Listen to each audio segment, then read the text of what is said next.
Now next हम लोग आते हैं how to divide wave front, हाँ, to create coherent sources. Anyway हम इस चीज को लिखते हैं।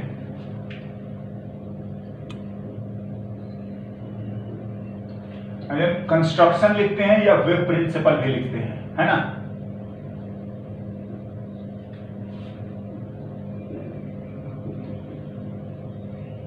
हाँ जी।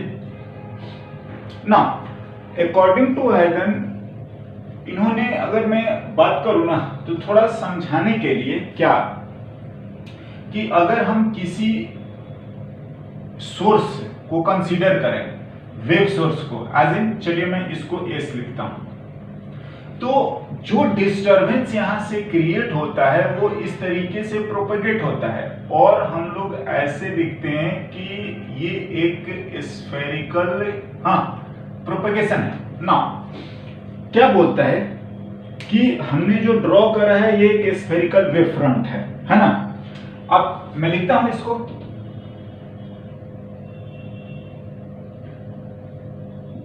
Wave front. ना फर्स्ट ऑफ ऑल तो ये भी आता है कि वेव फ्रंट क्या होता है। तो वेव फ्रंट अगर मैं लिखूं, इस लाइन ज्वाइनिंग द पार्टिकल्स, हाँ, ऑसिलेटिंग इन फेज। हाँ जी, ये सब वेव फ्रंट वगैरह हम पहले भी बता चुके हैं, या साउंड वेव, कोई भी वेव आप अगर कोई बताएगा या आप देखेंगे पिछला तो आपको समझ में आ जाएगा। बात क्या है, अगर ये इस तरीके से आपका प्रोपेगेट कर रहा है, हाँ, बिल्कुल वेव फ्रंट के परपेंडिकुलर वेव प्रोपेगेट्स करती हैं। ये सब सारी चीजें हम लोगों का डिस्कशन हो चुका है। नाउ क्या है ना, कि इनका जो कंस्ट्रक्शन है या जो प्रिंसिपल है, कि जो आपके पार्टिकल्स जो हैं इस वेव फ्रंट पर हैं, हाँ, समझे, ये जो पार्टिकल्स वेव फ्रंट पर, ये अपने आप में एक वेवलेट्स का काम करता है, या हम इसी को बोलते हैं सेकेंडरी वेवलेट्स। एज इन, ये सेम काम करता है जो आपका सोर्स करता है, और सेम स्पीड से ये भी आपका ट्रेवल करता है। एज इन, अगर हम लोग लिखें कि ये आपका S1 है, ये S2 है, ये S3 है, ये S4 है, ये S5 है, S6 है, S7 है, तो जैसा यहां से ये निकल रहा था ना इस तरीके से, हाँ, वेव जो प्रोपेगेट हुआ है, हाँ जी, ये जिसको हमने एक इंस्टेंट पे ड्रॉ करने की कोशिश करी है, S1 S2 whatever, then what happen कि ये सारे जो हैं सोर्स की तरह काम करेंगे, और यहां से भी आपका वेव निकलते हैं इन अ सिमिलर मैनर।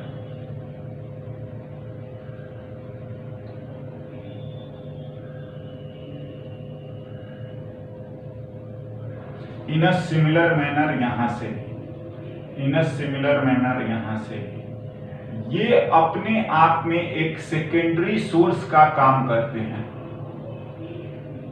और इनकी भी जो स्पीड है वो वही रहती है जो ये वाला स्पीड है सारे प्रोपेगेशन का,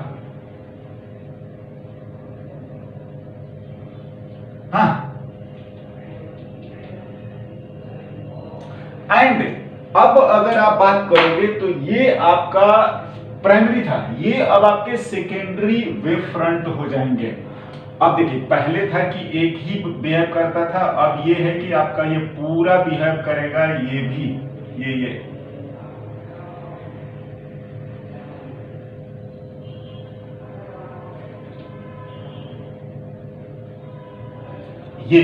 ये भी आपका स्फेरिकल वेव फ्रंट है, समझ रहे हैं, ऑफ सेकेंडरी वेवलेट्स। क्या बोल रहे हैं, दो चीजें मानी गई है, क्या,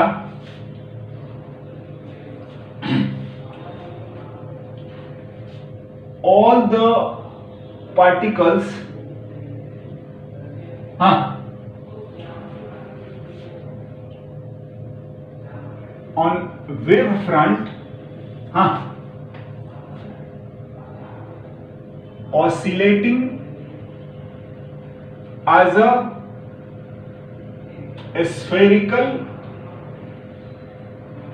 wave source। सारे जो भी वेव फ्रंट पर हैं propagating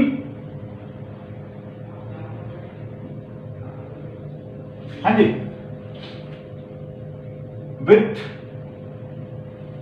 the same speed as that of wave। हाँ जी बिल्कुल। दूसरा,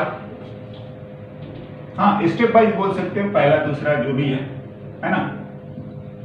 एंड अब क्या करिए कि जो टैंजेंट हम ड्रॉ करते हैं, अगर मैं लिखूं तो बहुत सारे जो भी है ये प्रोपेगेट हो रहे हैं, तो आप ऐसे ऐसे जितने भी ये टैंजेंट ड्रॉ कर रहे हैं इनको आप ज्वाइन कर दीजिएगा ईच एंड एवरी इंस्टेंट पर, तो यही आपका जो है ये स्फेरिकल वेव फ्रंट बना रहा है।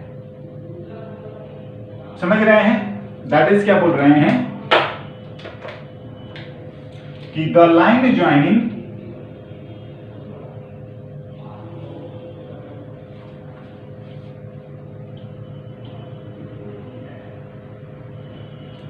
of tangent to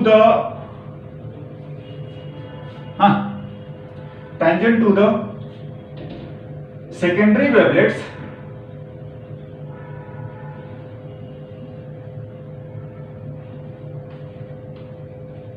is also a wavefront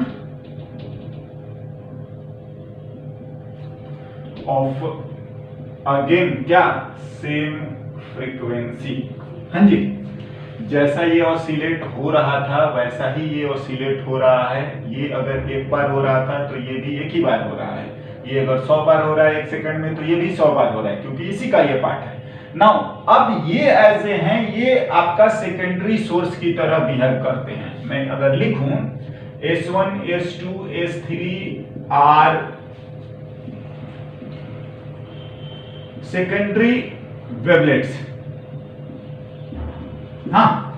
now इस तरीके से क्या हुआ ना कि एक सोर्स जो है वो आपका एक दो मतलब नहीं होते, तो बहुत सारे सोर्स में हम डिस्ट्रीब्यूट कर सकते हैं।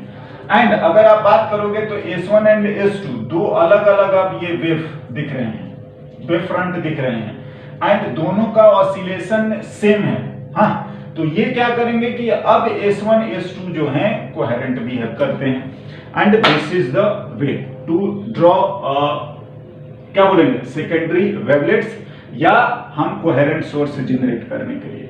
ये हमने लिखा है स्फेरिकल वेव के लिए। ऐसा हम प्लेन वेव में भी लिख सकते हैं। होता क्या है, अगर आप इसी में जाते जाएंगे तो अगर आप स्फेरिकल वेव में बहुत दूर चले जाएंगे तो क्या होता है कि अगर आप इनको काउंट करोगे तो आपको ऑलमोस्ट जो है ये प्लेन दिखेंगे। समझ रहे हैं? जितना दूर जाइएगा एकदम सीधा सीधा आपको प्लेन दिखने लगेगा। तो इसको हम लोग प्लेन वेव बोलने लगते हैं। लिखते हैं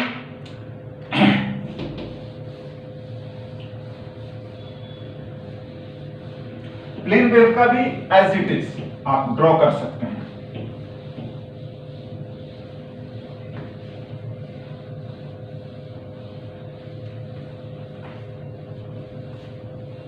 नाउ प्लेन वेव अगर मैं लिखूं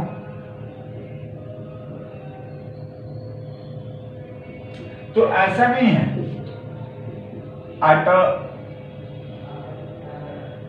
लार्ज डिस्टेंस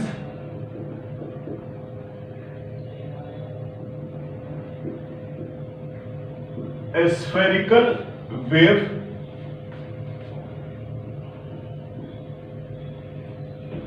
ऐसा लिख सकते हैं बिकम या behave as a plane wave, बिल्कुल लार्ज डिस्टेंस जाते जाते हाँ वो ऐसे लगा एक प्लेन दूसरा प्लेन, स्फेरिकल नेचर नहीं ऑब्जर्व होता है, या बोले कि उससे ज्यादा ये सूटेबल हो जाता है। एनीवे क्या बोला जा रहा है, प्लेन वेव में अगर हम लोग मानते हैं कि चलिए वेव ऐसे चल रहे हैं,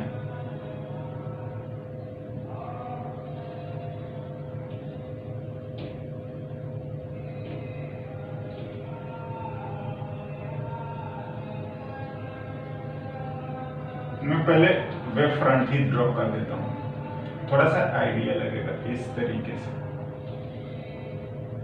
हाँ ये आपका वेव प्रोपेगेट हो रहा है। तो देखिए जब ये यहां पहुंचते हैं, आप S1 वेलोसिटी लिख सकते हो, S2, S3, तो यहां से भी फिर यही काम होगा, ये हमारा आप लिखोगे तो ये आ जाएगा आपका वेव फ्रंट, सीधा सीधा लाइन।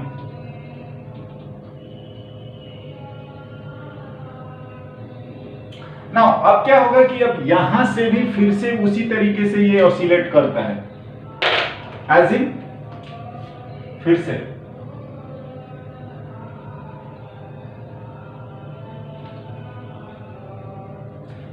थोड़ा ड्रॉ करने में गड़बड़ी हो सकता है, एज इन स्पीड भी सेम रहता है, तो फिर से आप ड्रॉ करेंगे तो ये आपका आ जाएगा सेकेंडरी वेवलेट्स। हाँ जी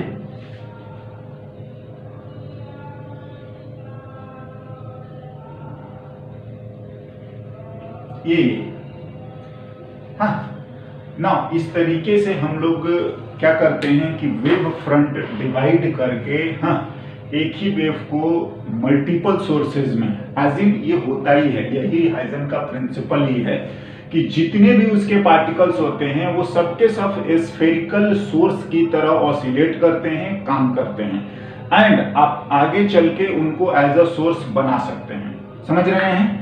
और इस तरीके से हम वेव फ्रंट को डिवाइड करके एज इन जैसा इसकी फ्रीक्वेंसी होगी वैसा ही इसका होगा, हाँ तो हमारा ये दोनों अलग अलग सोर्स की तरह आगे चल के काम करने लगते हैं, राइट।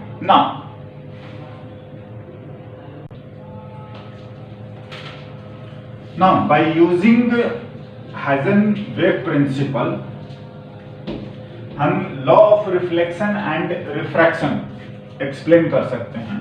ऑल्दो ऐसा कोई जरूरी नहीं है कि हम इस प्रिंसिपल को यूज करें, but this is another way, right. देखते हैं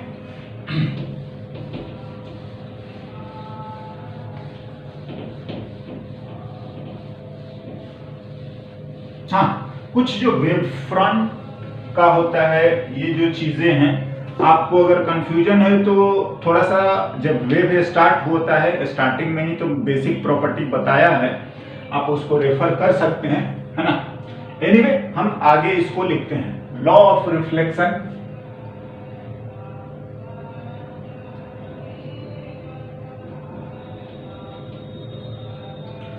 यूजिंग हाइजन वेव कंस्ट्रक्शन या हाइजन प्रिंसिपल। क्या है देखिए, अगर हम लोग बात करते हैं कि ये हमारा सपोज रिफ्लेक्टिंग सरफेस है ना, अगर रे ऐसे आ रहा है, हाँ तो आप समझ रहे हैं वेव फ्रंट इसके परपेंडिकुलर्स होते हैं, बी केयरफुल, हाँ जी।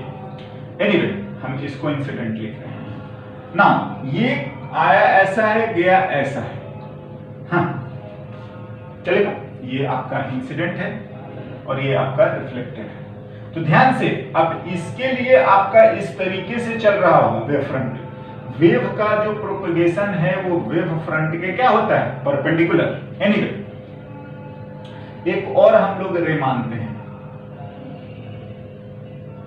हाँ ना देखिए बात ऐसा है, इसको प्रूफ करने वाला बात क्या क्या देखिए, यहां पर अगर हम लोग ड्रॉ करते हैं नॉर्मल, हाँ जी ये तो हमारा नॉर्मल हो गया, राइट ना। दूसरी बात हम एक परपेंडिकुलर ड्रॉ करते हैं यहां से लेकर और इस पर,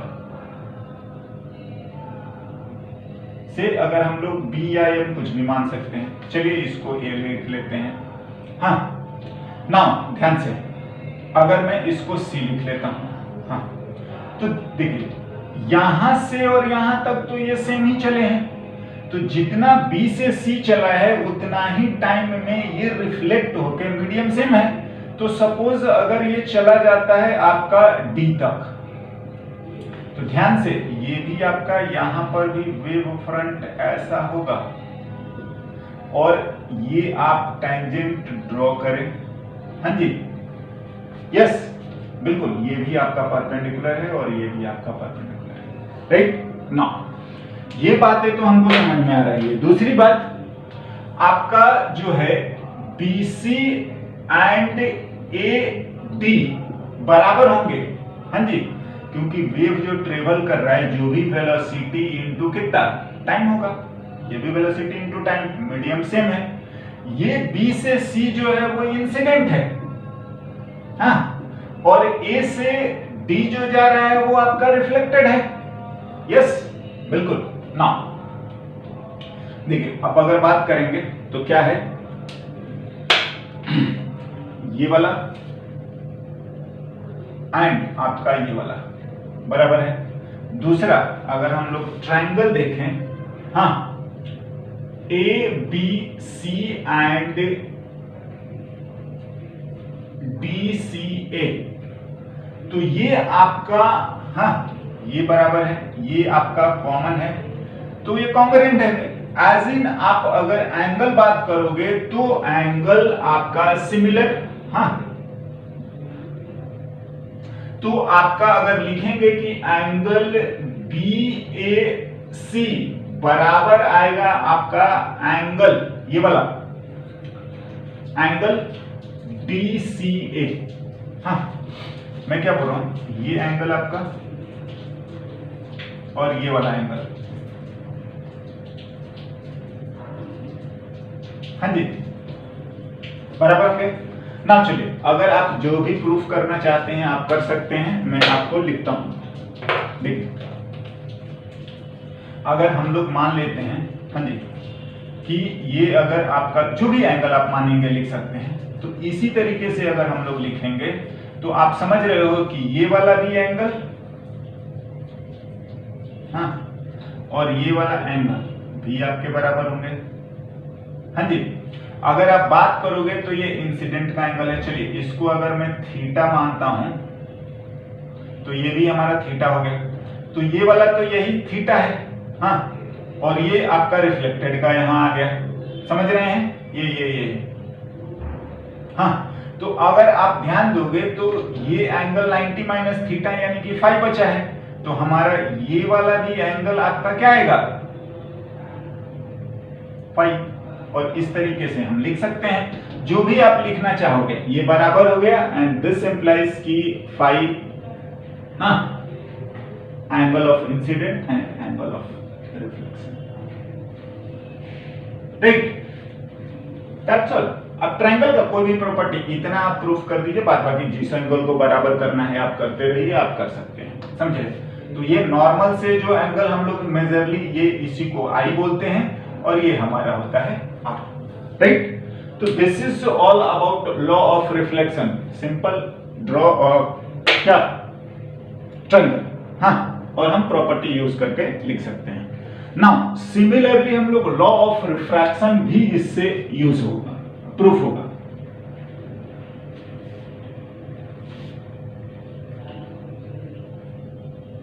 लॉ ऑफ रिफ्रैक्शन क्या करा जाए, देखते हैं। अगर आप, ऑफ कोर्स रिफ्रैक्शन होता है कि एक मीडियम से दूसरी मीडियम में जाना, हाँ,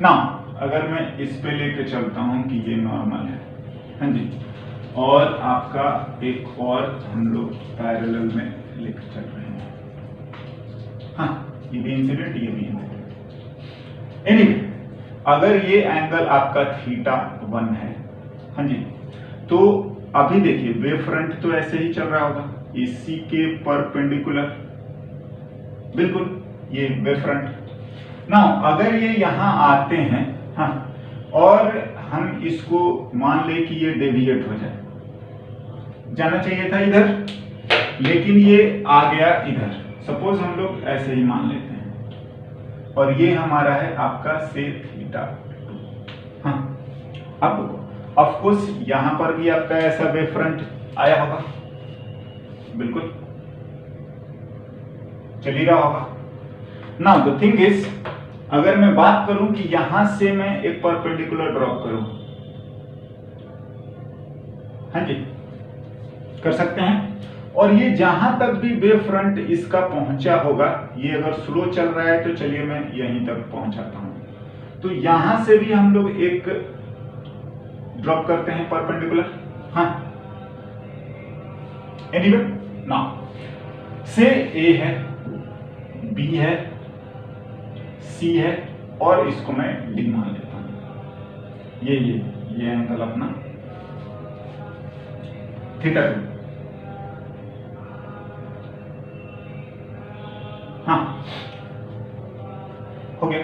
देखिए ये अगर थीटा 2 है, ये अगर थीटा 1 है, तो हम जानते हैं कि ये वाला भी एंगल आपका, ध्यान से, अगर ये थीटा 1 है, हाँ, तो ये आपका 90 माइनस थीटा, और अगेन ये थीटा 1 आ जाएगा। ये अगर थीटा 2 है, हाँ, तो ये 90 माइनस थीटा, और ये आपका आ जाएगा कितना, थीटा 2। बिल्कुल लिख सकते हैं ना। अगर मैं बात करूं, हाँ, BC, तो वो V1 इंटू टी से इसका वेलोसिटी 1 और रिफ्रैक्टिव इंडेक्स से N1 मीडियम का, ये वेलोसिटी V2 और रिफ्रैक्टिव इंडेक्स N2, बिल्कुल अलग अलग मीडियम है। B से C की वैल्यू इतना होगा, जबकि A से D की जो वैल्यू आएगी वो V2 इंटू टी, जैसा मीडियम होगा जितना ट्रेवल करेगा वहीं तक ये वेव फ्रंट, इसका वेव फ्रंट इतना ट्रेवल करा तो इसका वेव फ्रंट जो भी ट्रेवल करा होगा जिस मीडियम में ना। दूसरा ट्रायंगल अगर हम लोग लिखते हैं ABC, हाँ, एंड हम लिख रहे हैं आपका sine theta,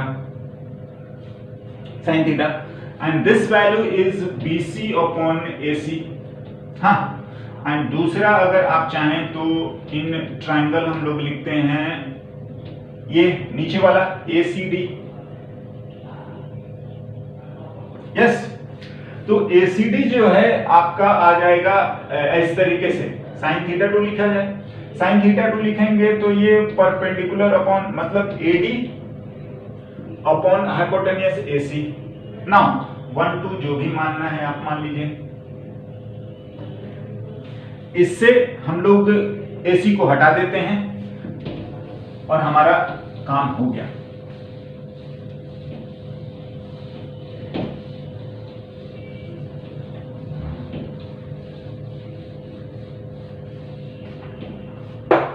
from 1 and 2,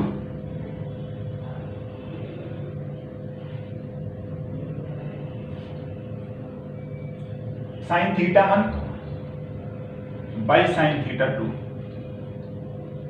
BC by AC, BC हो गया V1 इंटू टी, AC नहीं सॉरी AD, और AD हो गया V2 इंटू टी।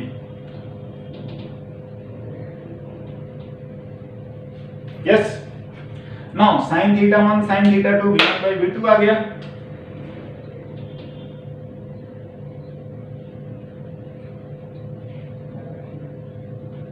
और यही आ जाएगा N2 बाई N1। क्यों? क्योंकि N1 V1 equals to N2 V2, हम लोग ये पहले भी कर चुके हैं, and this implies N1 sine theta 1 equals to N2 sine theta 2। हाँ, यही हमारा स्नेल्स लॉ होता है, sine theta 1 by sine theta 2, ये N2 बाई N1, ये कांस्टेंट। हाँ जी, स्नेल्स लॉ।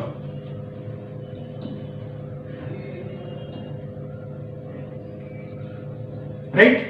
ना इस तरीके से लॉ ऑफ रिफ्रैक्शन प्रूफ हो गया। तो हम लोग ये काम कर सकते हैं बाय यूजिंग वेव फ्रंट। हाँ, और आप लिख सकते हो कि हाइजेनबर्ग प्रिंसिपल को मानते हुए कि उसके परपेंडिकुलर उस मीडियम में सारे जो पार्टिकल हैं उसी वेलोसिटी से जा रहे हैं, and that is the reason कि BC जो है वो आपका इतना आ रहा है और AD जो आएगा वो इतना आएगा, राइट। नाउ नेक्स्ट कुछ और भी हम इससे इंपॉर्टेंट चीजें हैं कुछ कि अगर रिफ्लेक्ट होगा, ट्रांसमिट होगा या रिफ्रैक्ट होगा तो कैसा रिफ्रैक्ट होता है। Shape of wave front after reflection, और हम लिख सकते हैं रिफ्रैक्शन, है ना। आते हैं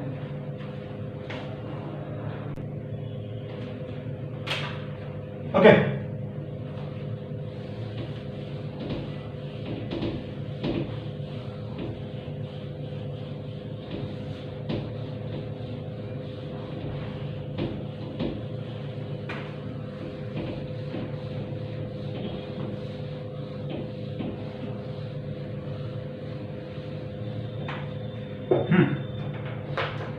हम लोग इसको लिख सकते हैं wave front after reflection refraction. ना अगर हम लोग को कंसीडर करते हैं, चलिए कॉनकेव मिरर, और इस तरीके से आपका प्लेन वेव जा रहा है, मतलब ऐसे प्रोपेगेट हो रहा होगा, हाँ जी। तो ये जब जाएगा और रिफ्लेक्ट होगा तो आप ध्यान रखिए कि ये वाला पहले हो जाएगा, हाँ, ये वाला थोड़ा लेट से होगा, और ये तो जब ये आएंगे ना आफ्टर रिफ्लेक्शन अगर मैं लिखूं तो वो ऐसा हो जाता है, हाँ जी। ये आपका इंसिडेंट है वेव फ्रंट, हाँ जी। ये और ये हमारा रिफ्लेक्टेड है, हाँ। ये जल्दी रिफ्लेक्ट होगा ये वाला पार्ट, तो ऐसा बेंड हो जाएगा। सिमिलरली अगर हमारे पास ये आ जाए, नो डाउट ये हमारा वेव फ्रंट है, हाँ, तो प्रोपेगेट ऐसे हो रहा होगा वेव फ्रंट, ये। तो अब आपको समझ में आना चाहिए कि ये वाला जो है वो जल्दी हो रहा है और ये वाला बाद में, हाँ, सॉरी, ये जल्दी हो रहा है, ये वाला बाद में। तो ये जल्दी होने का मतलब सिंपल ये है कि अब ये वाला लिखने की कोशिश करें तो आपका ये,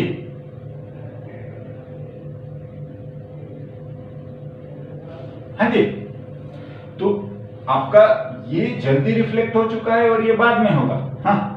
तो आपका ये वाला शेप पहले आ जाएगा और ये वाला आपका जो लेट से रिफ्लेक्ट होगा। एनीवे, और आगे बात करें, हाँ जी, अगर आप थोड़ा समझना चाहें तो आप समझ सकते हैं कि ये इस तरीके से आएगा और जाना शुरू होगा, तो वो कुछ इस तरीके से शेप लेगा, और ये आपका गया है और ये आपका रिफ्लेक्ट हो रहा है। ये अगर आप बात करोगे तो ये गया है और ये आपका ऐसे रिफ्लेक्ट हो रहा है। सिमिलरली ये गया है और ऐसे रिफ्लेक्ट हो रहा है, तो ये आपका रिफ्लेक्टेड है, हाँ। नाउ अगर मैं बात करूं रिफ्रैक्शन का, तो चलिए यही हमारा है वेव फ्रंट। ऑफ कोर्स ये ऐसा है तो ट्रेवल ऐसा कर रहा होगा, और अगर हमारा ये वाला आ गया लेंस, तो ध्यान से ये जल्दी पार निकल जाएगा ये वाला, और ये लेट से होगा, अल्टीमेटली ये ऐसा हो जाएगा, हाँ जी। क्योंकि ये हम कंसिडरिंग कि लेंस का जो है रिफ्रैक्टिव इंडेक्स वो मीडियम से ज्यादा है, NL ज्यादा है N मीडियम से, तो लेंस में स्लो चलेगा तो ये पार्टिकल आपको ज्यादा डिस्टेंस, हाँ, आप समझ लीजिए कि नहीं होता, आप पानी में दौड़ रहे हैं, ये हवा में दौड़ रहा है, तो ये ज्यादा जल्दी जाएगा, सिंपल बात है, राइट। तो ये हमारा इंसिडेंट वेव फ्रंट है और ये हमारा रिफ्रैक्टेड है, एंड आई होप कि समझ पाएंगे इन चीजों को। अगर हम लोग ऐसा लिखें, फिर से ये ऐसा ही है,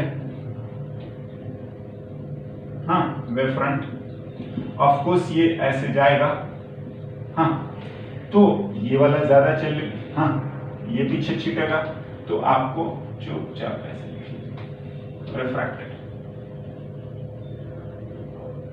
सीधा जहां पर थिक है वहां पर स्लो हो जाएगा, मतलब पीछे हो जाएगा, जहां पतला है वहां पर हाँ आसानी से पास होगा, या बोल लीजिए कि ज्यादा डिस्टेंस ट्रेवल करेगा।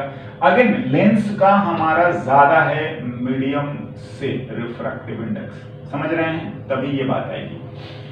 नाउ प्रिज्म की बात करें, अगेन हम लोग इसी वेव फ्रंट को लेते हैं, और अगर हमारे पास एक प्रिज्म है तो ऑफ कोर्स ये वाला पीछे रह जाएगा ये पोर्शन, और ये वाला आगे, ये ऐसा हो जाता है रिफ्रैक्टेड। वेव फ्रंट, ये इंसिडेंट वेव फ्रंट, चलिए ऐसे रहा होगा।